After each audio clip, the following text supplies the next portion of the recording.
welcome to What's Cooking with Como. This is our 30th episode, and it's an exciting one for me because I have my Aunt Nancy in the kitchen with me here in DC, and she's who taught me how to cook. Thanks for joining us. I'm so excited to be in DC for the weekend to visit with you and get to teach you how to make this, because it's wonderful to have family traditions, and this is a big one. This is a big one, and before we get into it, I'm just going to start this episode the same way I start all of them. What is your favorite dish? Well, probably because I don't cook it at home, is sushi. I love making.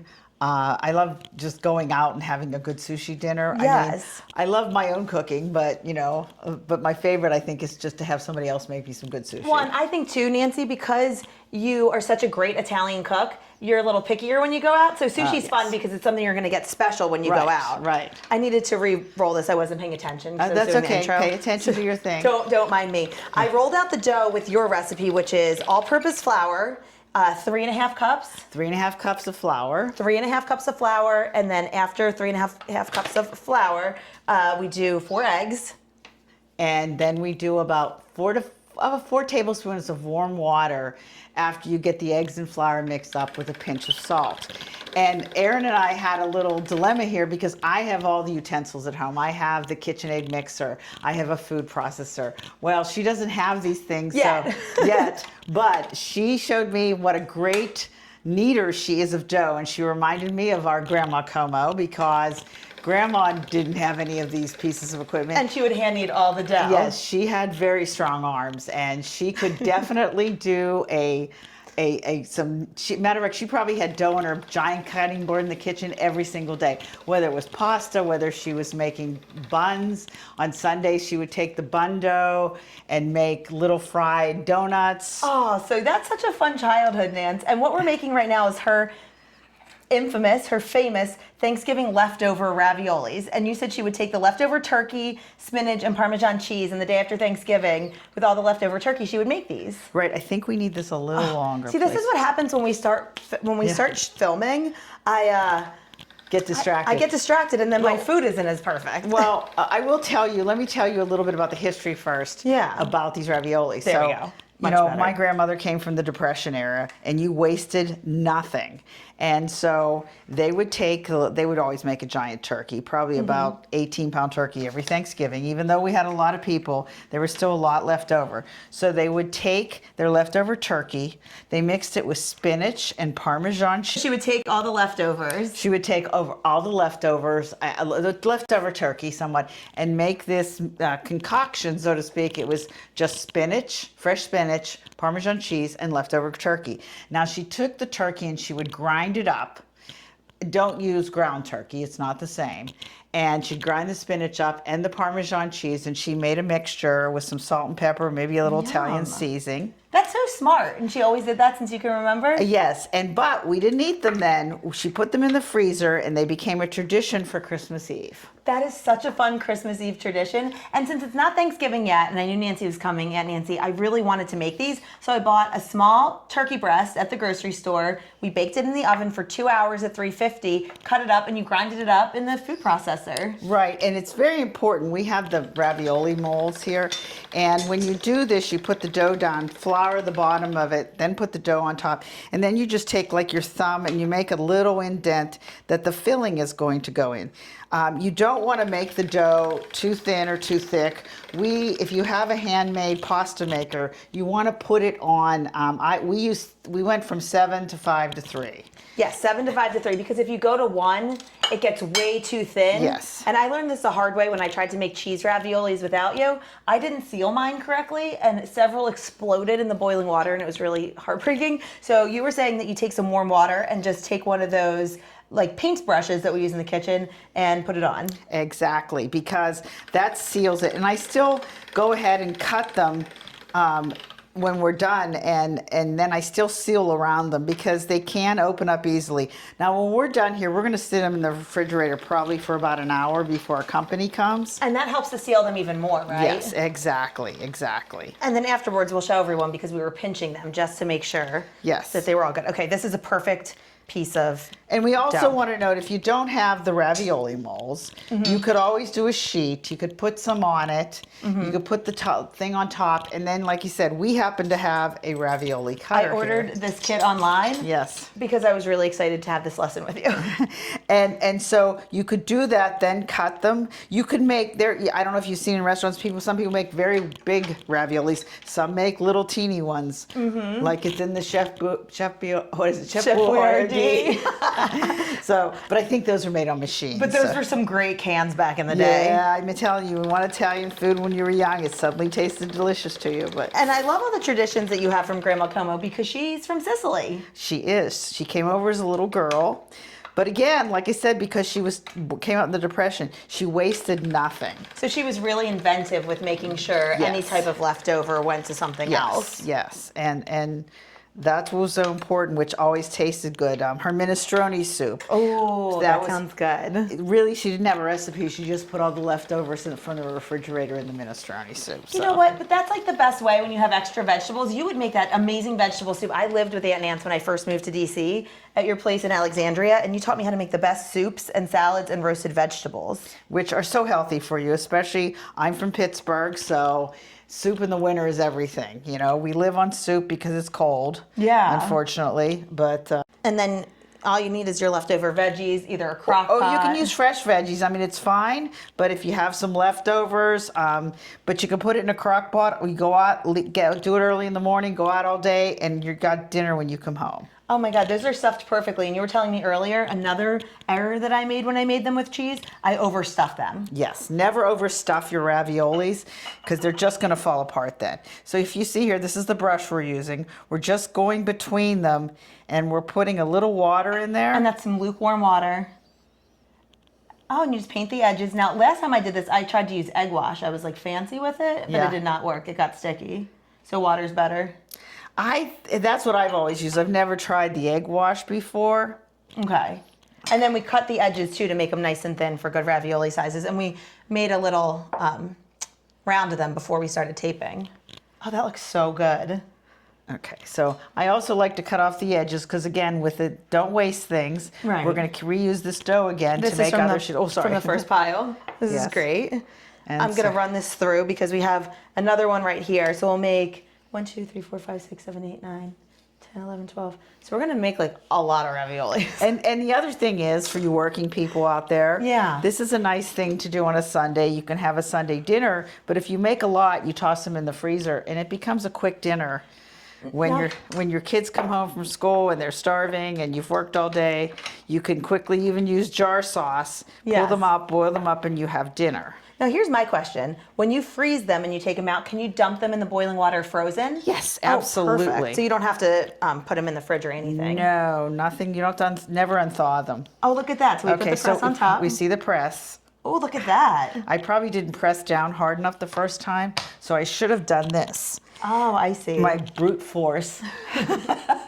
A lot of exercise going on today. We have football on in the background. While I was rolling out the dough, I was actually sweating from kneading the dough. I normally use semolina flour and make fettuccine, but the all-purpose flour, it's just a thicker flour that I think is better for the ravioli. She's my hero. I would never ever be able to do that myself. So yes, you would. It's all that weightlifting at the gym you do.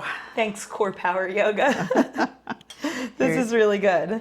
Okay, one more squeeze, and then let's go up like this. Oh, perfect. That looks great. I'm getting the next layers of pasta. I think we can go ready. easier this way. Nice.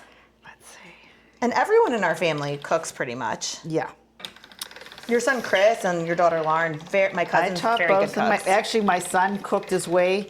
That was his job through high school and college. was Really? Cooking. Yes, he was actually a sous chef in a nicer restaurant up by his college. Oh, that's awesome. See, these came out a lot better than the first ones. Oh, those look perfect. Yeah. 10 out of 10 raviolis. But we Yes. were also talking and preparing for taping. Yeah. And it happens sometimes, but the ones that aren't as pretty are going to be just as delicious. Doesn't even matter. So we took all the extra leftover dough, made another dough ball, so now we can make another thing of ravioli. Oh, look at that. What is happening? How did this happen? What's that, just marks? I don't know. I don't know, I'll cut that. It's long enough. See, this is part of the fun of a real cooking experience. Let me get the knife. I'll cut this part of the dough off. I still have to put more flour in this one. Just they're coming out fine. They're coming up fine. Do we need some more flour? Yeah, no, We no, got it? we're good. We're good. We're good. Okay, this is great. And if you can see them, can everybody see them? We have them Yeah. nice zigzaggy from the mold. And here we're just going to use the zigzaggy, go along the line, because the mold doesn't always cut them. Right. And I like to do it this way. And then we make sure each one is pinched shut and there's no filling going over the edge. Good. Oh, this is so fun to cook with you. And we're going to do some stuffed cabbages together. Yes, this famous Pittsburgh stuffed cabbages. Oh, I'm excited for those too. These are going to be great. You pinching these for me? I'm pinching these for you. be Yes, my I got pincher. you. I'd like to be the sous chef. This is great. And sauce-wise, we just took some crushed tomatoes and fresh garlic that I had, and it's simmering on the stove right now with some seasoning and good olive oil. We're playing my favorite game, What's in the Pantry. I like the what's in the pantry game because I was going to make salmon and veggies tonight, but since we were taping this, we're like, we should eat these raviolis. No sense in freezing them when we can eat them fresh. And then I'm going to try to make these if we have any turkey left over on Thanksgiving. You know, we probably could freeze that container. Oh, that's a good idea. And then you have the filling to make it another time. Yes. Because we're out of dough, right? We can make one more sheet, right? Yes. And I know it runs in the family, but you and I have the exact same palate. We like the same foods. We like dirty martinis, champagne and caviar, good pasta. We're going to go for good sushi here this week while you're in town. Sounds lovely. It's going to be fun. Okay, these all look really good. Squeezing them Okay, together. I'm going to let you squeeze these since you've rolled everything out. Okay, great. And then I'm going to... Get started on our final round of raviolis. I think this one's a little sticky. Do we need any more flour? I do. I moved it out of the way for us so everyone could see. I think I want to put a lot on here because I don't want it to stick. Okay, good. That sounds great. But these all look really good. So again, some of the pro tips that we're teaching everyone for raviolis: don't overstuff them. Make sure your pasta dough is thick enough because if it's too thin, it'll break apart as well. And make sure you use plenty of flour. Yes. There we go. All right, perfect. Love this. We made the perfect amount of dough. And that was 3.5 cups of all-purpose flour, 4 eggs that we beat up, pinch of salt, and about 4 tablespoons of warm water. And our filling, remember, I would say 2 cups of the ground up turkey, about a cup of spinach, and about a half a cup of Parmesan cheese with some salt and pepper. But I would say we use more than that today because we weren't measuring totally. Right. I kind of like it to look like this, kind of a combination of the cheese, the spinach, and the... And the turkey. And plus, she doesn't have a food processor, so I had to do this in the bullet. So my cooking skills were completely challenged They were today. put to the test today. And this also made me realize that I do everything, like need the pasta by hand, I need a KitchenAid mixer, I need a good food processor, I need a better blender. So I'm gonna upgrade the kitchen. We'll go shopping together. We'll hit up some of the stores and you tell me what I need to be better. I think if you have a food processor and a KitchenAid mixer, and a KitchenAid mixer is an investment. I mean, they're probably like $200-300. But it's one of those things, and I've also bought the attachment, so mine has a pasta maker on it. So it's an investment. Yes, and it's worth having. I mean, if you like to make pasta, but it also does other things. You can make your cakes in it. You can mix mashed potatoes at Thanksgiving. You can anything you can use a mixer for. It is utilized for. I learned a potato ricer. That is really cool for mashed potatoes too. I want to get one of those as well. I was just down visiting my grandson, and I usually just get a regular mixer and mix my things. Yeah. Well, his father has taught him to cook. Really? Now, and he's totally into cooking, and he pulls out the ricer. I said, "What are you doing?" He said, "Grandma, this is the way you make mashed potatoes." I love it. I was like schooled by an 11-year-old, and so none of that surprises me. No. So now I'm gonna add potato ricer, KitchenAid mixer, food processor, proper blender. But I don't think you need a blender. I just like I said, if you got a food processor and a KitchenAid mixer, you're set, girl. We're good to go. And we also both agree that we like air fryer salmon better than baked salmon. Oh yeah, and chicken breasts are better in the air fryer too. Yeah, air fryer is great. Yes, I love my air fryer. See, you can make good food easy at home shopping your pantry too. So I like roasted vegetables in the oven, but I like asparagus. It's better in the air fryer. I Really? think. Yes. I've never had asparagus in the air fryer. I have to try that. Yeah, definitely, it's better in the air fryer. Okay, let's do our little dipping again. Oh, let's do it. Let me get the air bubbles out of this sheet. We're good to go. Perfect. Oh, that looks so good. I'm so excited that the dough worked out. I was really nervous to hand knead it because I'm like, don't mess this up while Aunt Nancy's here. I had the utmost faith in you. Okay, perfect. Wait, is this one long enough? Yeah. Yay, okay, good. And then we can cut off the edges. Yeah. Because for some reason, all my pasta dough is rounded edges, no matter what I do. What you have to do is when you have this situation, is just when you're fold at it number over. 5, fold it over. Yeah. And it'll come. I mean, you can always stretch it like I'm doing here. Yeah. But And then that works out good. yeah. And then we'll add this, we'll cover it in plastic, pop it in the fridge for about 25, 30 minutes while we roast the broccoli. You may want to put a make the little salmon. saran wrap on top so I can put the other ones on top of it. Oh, that's a great idea. There is one thing. Boil your water. Okay. They'll drop to the bottom. When they pretty much all have come up to the top, that's pretty much an indicator that they're done. You can always pull one out and test it, just depending. Some people like their dough softer, some likes more al dente. And that's just something you'll get to know as you get better with pasta. Oh, okay, that sounds great. And we're going to write down the recipe because we obviously are related. Neither of us know we eyeball everything. We don't know the strict ingredient list. Yes, we're learning. I'm trying to get better at writing things down for people because I'm always being asked. Yeah, because I love your recipes. People still always ask me for your manicotti or your lasagna recipes and all the good things. Absolutely not. We're good. Okay, we're gonna cut those apart. We're gonna put the recipe as well for Thanksgiving leftover ravioli, something really fun to do with leftover turkey. Again, Como family tradition from my Aunt Nancy that she got from Grandma Como. And if you want to try it, let us know. Otherwise, let me know what you'd like to do with your Thanksgiving leftovers. Like, subscribe. Thanks for joining us on What's Cooking with Como. This is so fun to have you on. Oh, thank you, dear. Thank you. I always enjoy it.